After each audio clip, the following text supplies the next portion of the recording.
রাত গভীর হলে কিছু গল্প জেগে ওঠে, আর কিছু আত্মা তখনও বসে থাকে অতৃপ্ত বাসনা পূরণে। হ্যাপি হার্টস, আজ আপনাদের শোনাবো এমন এক ভয়াবহ অথচ হৃদয় ছোঁয়া কাহিনী, যেটা শুধুই ভূতের গল্প নয়।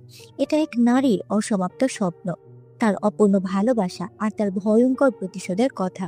বলছি 2016 সালে নায়াকি মুভিটির কথা, যেটা ছিল একজন অভিনেত্রীর গল্প, যার জীবন কেড়ে নেওয়া হয়েছিল ক্যামেরার সামনে, আর যার আত্মা আজও ফিরছে ন্যায় বিচারের খোঁজে। ভয় পাবেন না, এই গল্প শুধু দেখাবে না, শিখিয়ে যাবে একজন মানুষকে কতটা কষ্ট দিয়ে মেরে ফেলা হয়েছিল। তো চলুন, ঘরের আলো নিভিয়ে দিন, আর শুরু হোক সেই গল্প যেটা আপনার এবং আমার দুজনেরই ভেতরের সাহসকে একদম কাঁপিয়ে দেবে। আপনারা দেখছেন পিঙ্ক হার্ট ফিল্ম। তো গল্প শুরু হয় 1980 সালের দক্ষিণ ভারত থেকে। গায়ত্রী একজন সাহসী মেয়ে। তার স্বপ্ন ছিল বড় হয়ে একজন বিখ্যাত সিনেমার অভিনেত্রী হওয়ার। সে খুবই মেধাবী, সরল আর সাহসী। তার জীবন ছিল অভিনয় আর মায়ের স্বপ্ন পূরণ করার লক্ষ্য নিয়ে।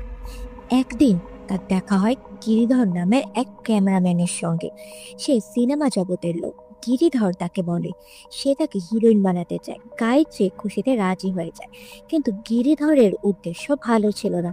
সে গায়ত্রীকে বিশ্বাস ভেঙে ঠকায়, তার শালীনতা নষ্ট করে এবং শেষমেশ তাকে খুন করে নিজের ক্যামেরার সামনে। গায়ত্রী মারা গেলেও তার আত্মা মুছে যায় না। সে আটকা পড়ে স্বপ্ন ভাঙা সেই পুরনো বাড়িতে, প্রতিশোধের আগুনে পুড়তে থাকে। বর্তমানে সঞ্জয় নামের এক যুবক, যার স্বভাব গায়ত্রীকে প্রতারক গিরিধরের মতোই মনে করে। সে নিজেকে বড় ডিরেক্টর বলে পরিচয় দেয় এবং মেয়েদের স্বপ্ন দেখিয়ে তাদের ফাঁদে ফেলার চেষ্টা করে। সঞ্জয় তার প্রেমিকা সন্ধ্যাকে নিয়ে একদিন ট্যুরে বের হয়।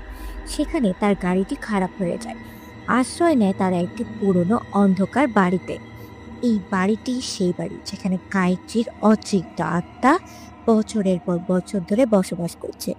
তো সেখানে ঢুকতেই অদ্ভুত সব ঘটনা শুরু হয়। সঞ্জয় বুঝতে পারে কিছু একটা ঠিক নেই। রাতের বেলা দরজা আপনা আপনি খুলে যায়, বন্ধ হয়ে যায়, আয়নায় ছায়া দেখা যায়, হঠাৎ বাতি নিভে যাওয়া, এসব চলতে থাকে। ধীরে ধীরে গায়ত্রী আত্মা সঞ্জয়ের সামনে আসে এবং তাকে তাড়িয়ে বেড়াতে শুরু করে।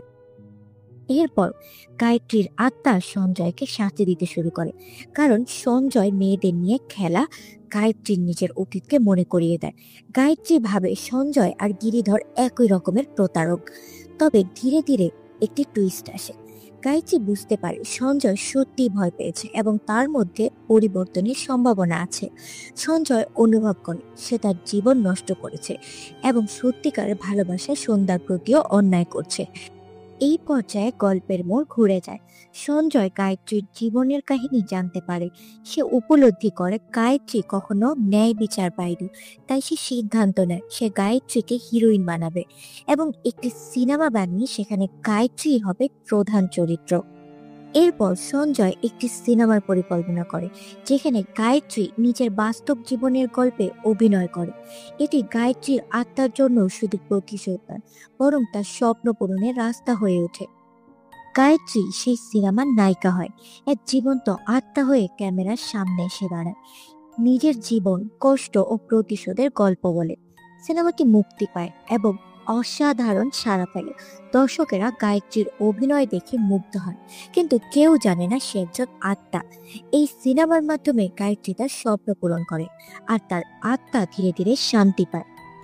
এবং গল্পের শেষ দৃশ্যে দেখা যায় এক সাংবাদিক সঞ্জয়কে প্রশ্ন করছে, এই সিনেমার অনুপ্রেরণা কি?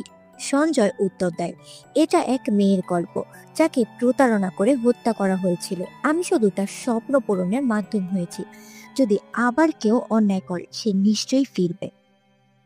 হ্যাঁ, অবশেষে গায়ত্রীর আত্মা মুক্তি পায়। সন্ধ্যা ও সঞ্জয় এরপর নতুন ভাবে জীবন শুরু করে। সঞ্জয় আর কখনো মেয়েদের ঠকাবে না। আর আমরা দর্শকরা এক শান্তিময় সমাপ্তি এখানে দেখতে পাই, যেখানে একজন নারী মৃত্যুর পরেও তার স্বপ্ন পূরণ করে, প্রতিশোধ নেয় এবং ক্ষমা করে। তো পিঙ্ক হার্টস, এই ছিল নায়কি সিনেমার আসল গল্প, যেটা আমাদেরকে আসলেই বার্তা দেয় আত্মবিশ্বাস, নারীর ক্ষমতা সবকিছুর ঊর্ধ্বে। এবং ভিডিওটি যদি আপনাদের কাছে ভালো লেগে থাকে অবশ্যই লাইক, কমেন্ট, সাবস্ক্রাইব করতে ভুলবেন না। আর আপনাদের মূল্যবান মতামত অবশ্যই আমাকে কমেন্ট করে জানাবেন। এবং নতুন নতুন আরও ভিডিও পেতে অবশ্যই আমাদের চ্যানেলটি সাবস্ক্রাইব করে পাশে থাকবেন। আর হ্যাঁ, ভালোবাসবেন, ঠকাবেন না, কারণ আত্মা কখনো কখনো ফিরে আসে।